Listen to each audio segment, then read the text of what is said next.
So my first contact was from New Zealand. So I got involved in the FWBO as it was then in Auckland in 1987, and my life was extremely difficult at the time. I'd had very serious injuries and kind of a breakdown looking back on it all, really. And I went on a retreat. My friend Warwick, I had this wonderful friend Warwick who would try anything.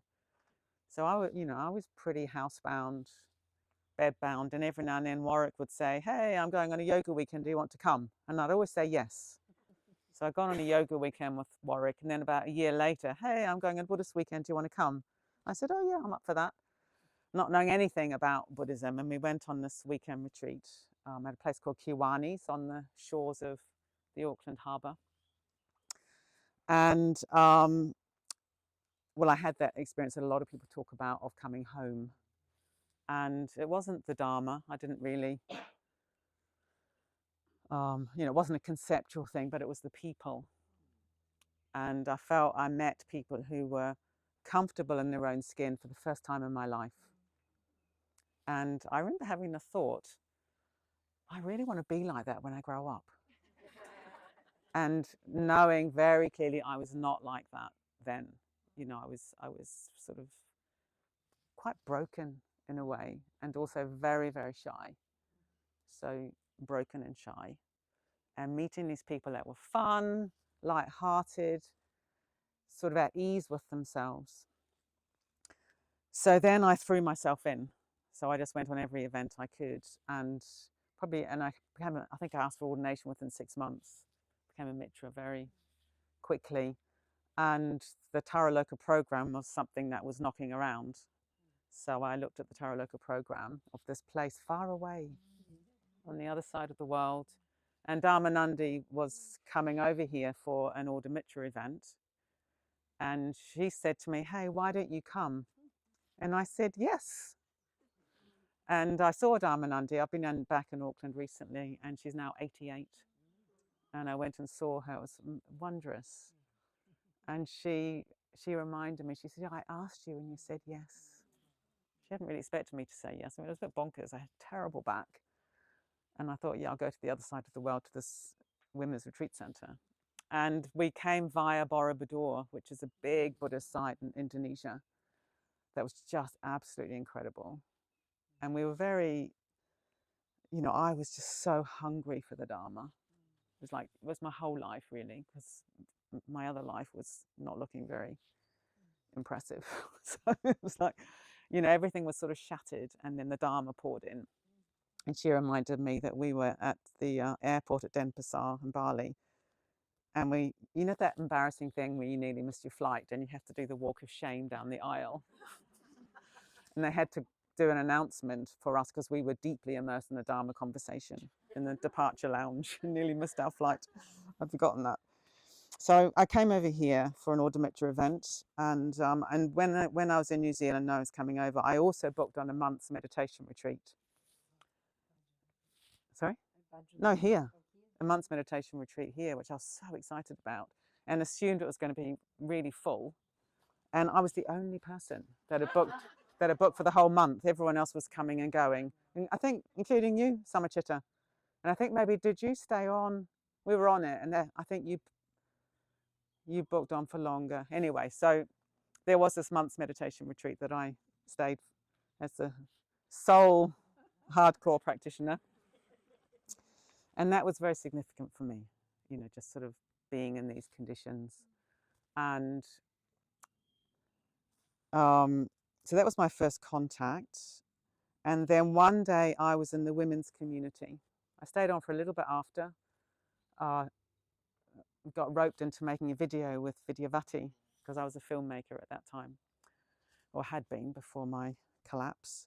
So I was in the kitchen in the women's community, and it was either a voice or a feeling, I can't really remember, but there was a knowing, I have to live here.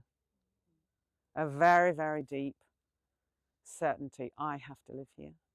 It was totally illogical.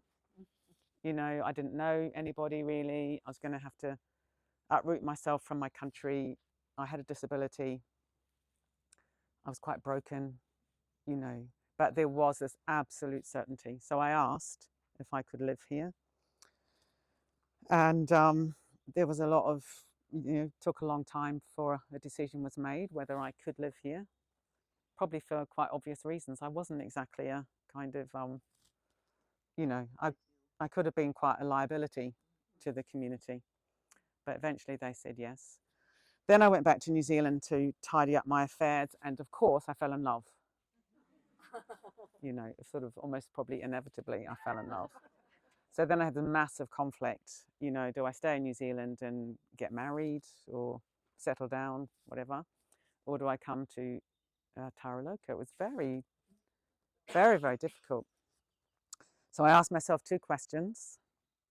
When I'm an old lady, will I feel relief or regret that I didn't go to Taraloka? And I knew I feel regret. It was very, very immediate.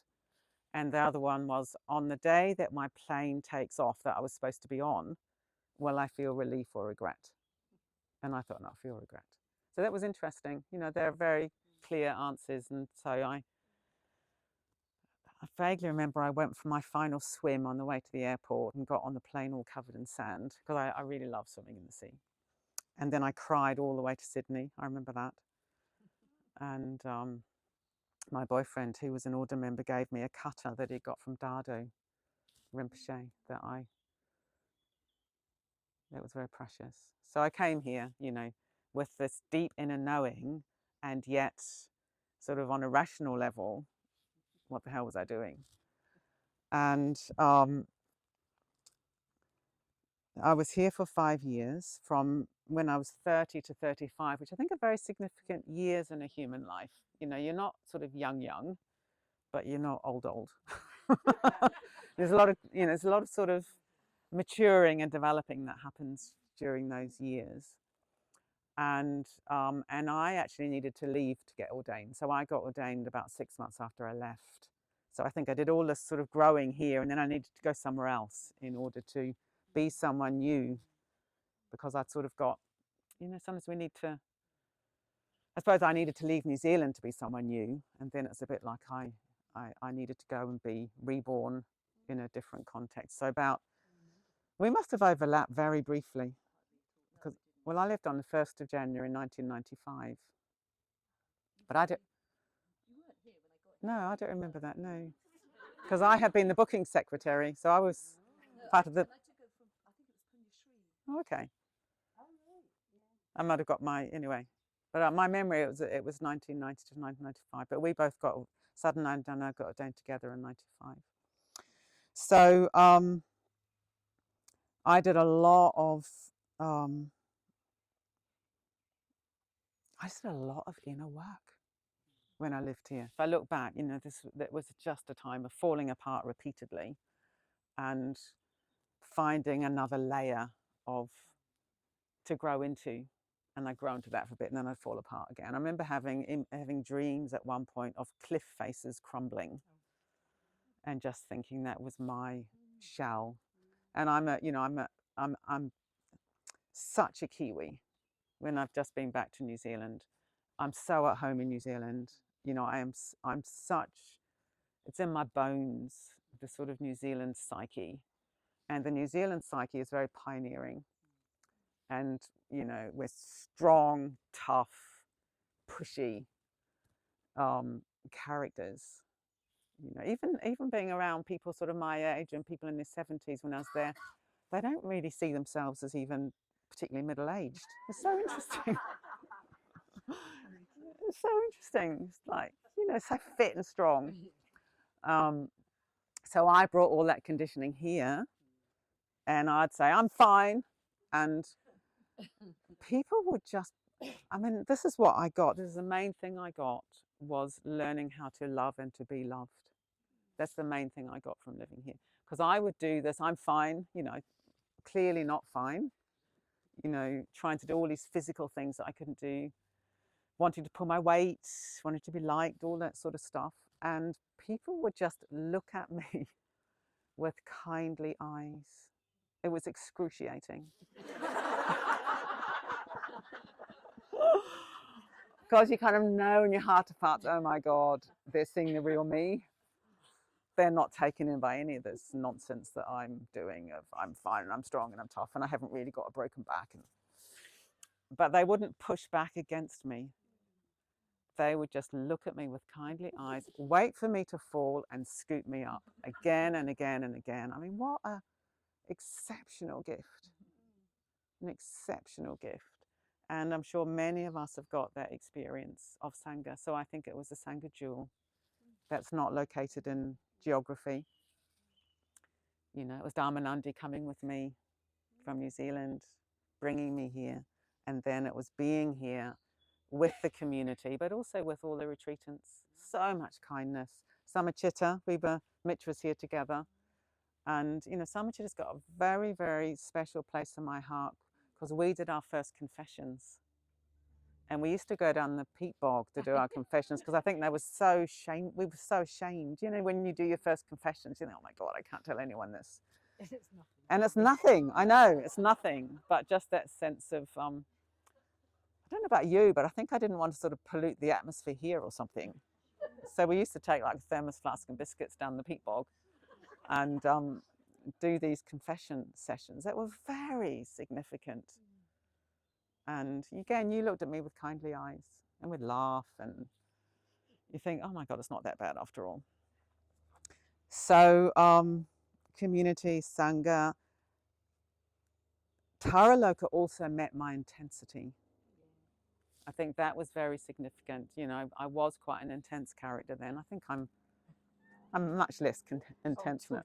Yeah. I mean, I'm still, yeah, no, I still am intense.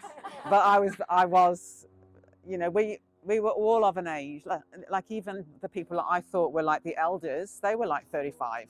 No, I mean, well, Ratnashiri was in her 60s. She was remarkable.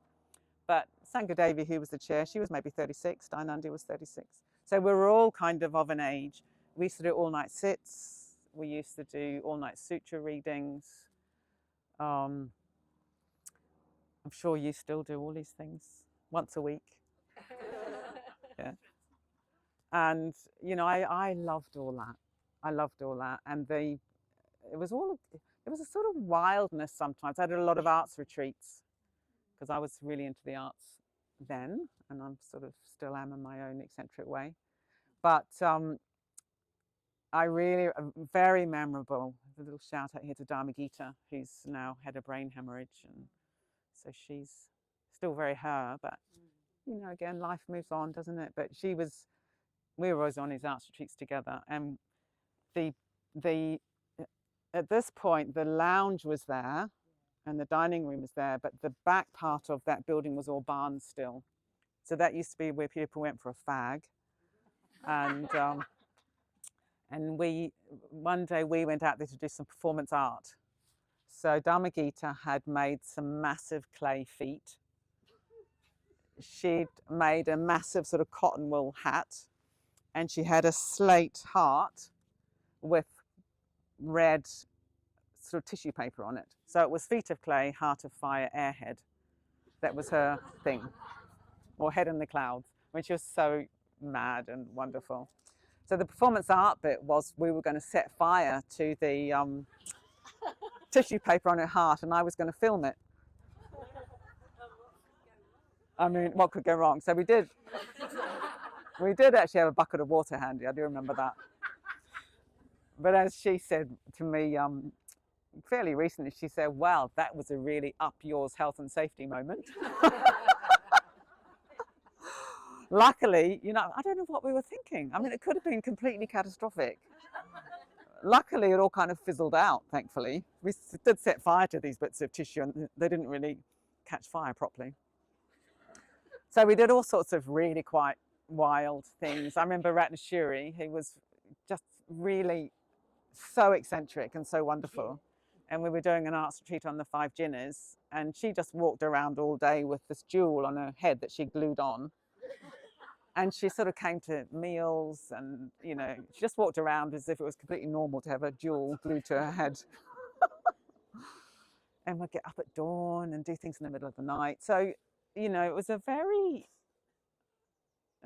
sort of free, incredibly transformative time for me. But yeah, the thing I've most got from Taraloka is learning to love and to be loved. And I think that's perhaps, you know, one of the most important things in life, because we can love, but we also need to learn to be loved. And we can only really love if we also allow ourselves to be loved. And then I went on to take the Amitabha sadhana. I remember thinking, well, you can't go wrong following the path of love. So Taraloka's been a really big part of that. Yeah, and my time has just gone off. So good. Thank you.